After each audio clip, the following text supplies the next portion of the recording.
Batra Daf Mem Aleph, continuing from Amud Bet, 13 lines down. Ahu Gavra was a guy to Dabra Kashta by Dabra Shnei. He lived in the city of Kashta. He lived on the second floor of a house for 4 years. Atamada de Bet Ashkacha, the owner of the house came in and said, Amaleh, what are you doing in this house? It's my house. Amaleh, the guy who's been there for 4 years, says, Mipanya Zavinta, Minach. I bought it from Reuven. Who bought it from you? عطلك من الرخية كنت الرخية معلي said إيه تصدق الدرب إيه هو زمت منه بعفي له حد ما أكني لك بيده. Rabbi said to the guy who was there for 4 years, the squatter, he said, if you have witnesses that Reuven that you bought it from, you're claiming that Reuven bought it from this guy, this owner, and you bought it from Reuven. If you bring your proof, witnesses that testify that he was there for a day, even, then we believe you, and it's yours. Very low, but if you can't bring that witnesses, no, it's not a good. Amar Rabbi says, I was sitting in front of my uncle Ruchia when he said that. And I said to him, it's not fair to make the guy bring witnesses that Reuven was there before he sold it, because maybe a guy bought the house and flipped it and he was never there. So it's not fair to make the guy bring witnesses. And I saw that his opinion was, that if the squatter had told the original owner, I bought it from Reuven. Sorry, Reuven bought it from you when I was there. Mehemen, believed. Because if that's a good claim, because if he wanted to lie, he could have just said, I bought it from you directly. And therefore, if he says that I was there when you bought it, when Reuven bought it from you, that's a good enough claim because of Amigo that if he wanted to lie, he could have said something else. Rav says, it actually makes sense according to the Bechia. To tell you the Mishnah that says, a guy who received property through inheritance doesn't need to have a claim. He doesn't have to claim regarding his father. That my father bought it from you, etc. No, he's coming through Yerusha inheritance. It is good. Sounds like the reason why he doesn't need a claim. But he does need at least a proof. So I don't need to claim anything, but I do need a proof that my father bought it from or lived there at some point. Therefore, we see that you need proof. Who says? Maybe you don't need a proof or a claim. Where it says different answer. A buyer is different than inheriting. Because the guy won't just throw his money away. And therefore, the difference why a buyer should not need a proof is because a guy won't buy something unless he knows that it's a legitimate purchase from the previous owner. Who he's buying it from, make sure he'll check into it that he bought it, that guy bought it correctly. And therefore, if he bought it, he doesn't need to bring a proof about anything else because we assume he already did his due diligence. But however, an heir inheritance may not be as clear cut because the guy doesn't do due diligence on what his father did, and therefore maybe he should bring at least a proof. He, by the way, was bringing a question. What if the seller was seen in the property? So let's say the guy claims I bought it from Reuven, and Reuven was seen by the property, not necessarily living in it. Let's say he was measuring. He wasn't using it. What's the halacha? Is that considered enough? Amar Abaya, It's the same thing as a proof. Right? He means this is this, which means same thing. He doesn't have to live in there as long as he was seen there as well. Rav Amar says, no, not a proof. The person could have been measuring the property and he didn't buy it. Right? He was getting the tour of the house. He started measuring, but he ended up buying it. Therefore, it's not a good proof that he had purchased it. Three consecutive purchases of a field. Each guy had it for a year. That's considered a hazakah to combine it from the previous owner. So Reuven had it 3 years ago, 3 years, in those 3 consecutive years, three separate guys bought it and lived it for a year. The third guy has a sufficient hazakah. Amarav only applies to Hulam Bishtar. They each have a purchase in the document that they had bought it.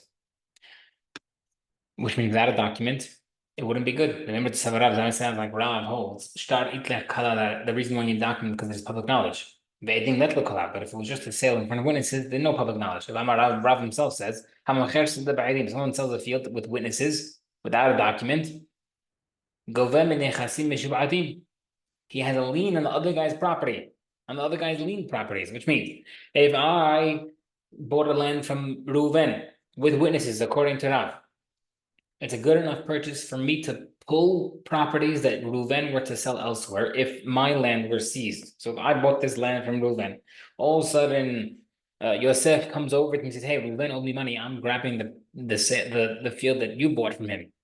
I can go back to Reuven and see any other property that he had at the time of the sale. Linked properties, which means if he sold something else, field B to someone else, I can grab it. That only works because we see from here that buying in front of witnesses has a public knowledge, and therefore I have a lien on his properties. But it sounds like that in general, that Rav had just said that you only document is good enough as public knowledge, and Edim aren't. So how does that make sense? Regarding the loan, regarding the fields, lekuhot, inhu afsidu nafshahu. They brought the problem upon themselves without checking about the guarantor. Therefore, regarding a sale that in front of witnesses, it doesn't have public knowledge. Still, it's not a secret.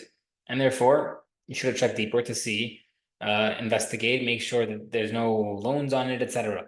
However, by Rav, the original owner can't, it's not his fault because he had no reason to check into the sales. And therefore, we have to make sure there's a document, otherwise he would have never known. Does Rav really hold what we just said that you can collect from liened properties? The Mishnah says, there's a guy who lends money to with a document. He can collect liened properties even through witnesses, not even a document.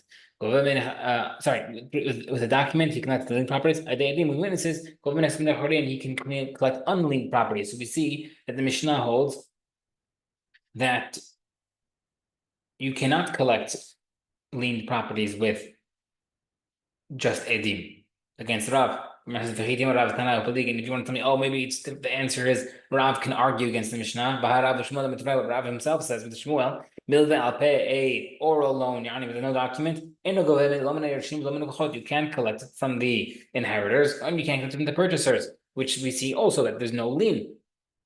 What's going on? Gemara says, if you bring a question from loans to sales, that's not fair. Milva, in the case of a loan, ki as if when the guy is borrowing, but sinaka as if he's borrowing privately. And therefore, because he doesn't want people to know that he's borrowing money. Because then when he wants to sell something, people are going to lowball him. And therefore, loans are much quieter and don't have enough public knowledge. Therefore, there's no liens on properties. Regarding sales, the person selling land does it publicly. So that the word spreads, and therefore he'll get higher bids. Let's say the father used the property for a year, then he died, and then the son used it for 2 years.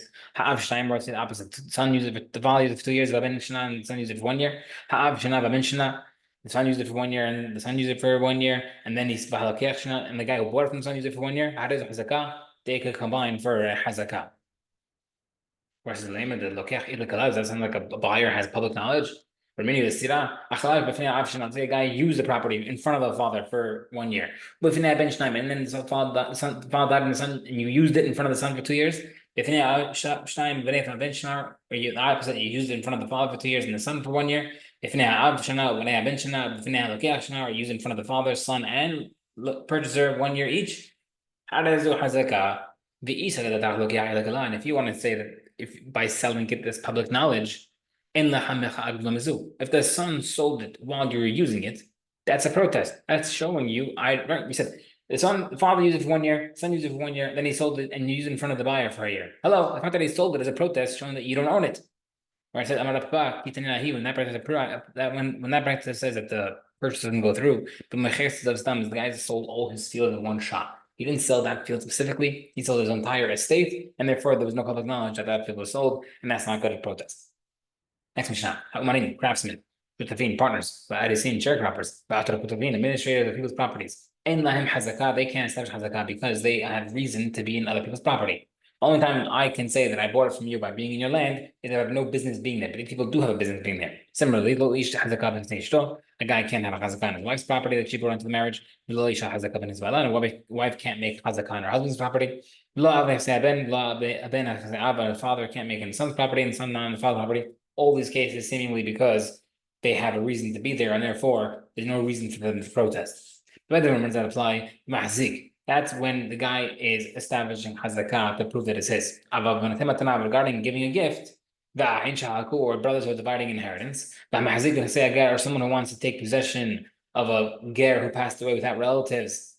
Now the gedar paratz koshu, any type of minor hazakah, show of ownership. He locked the fence, made a fence, broke something on the fence or the property. Any type of small hazakah, there's a hazakah, and immediate hazakah, you don't need 3 years because that is something that's establishing a transaction or an acquirement versus trying to stay there for 3 years is different in those scenarios because you're supposed to be there. But over here, if you're trying to acquire something immediately, that happens as soon as possible.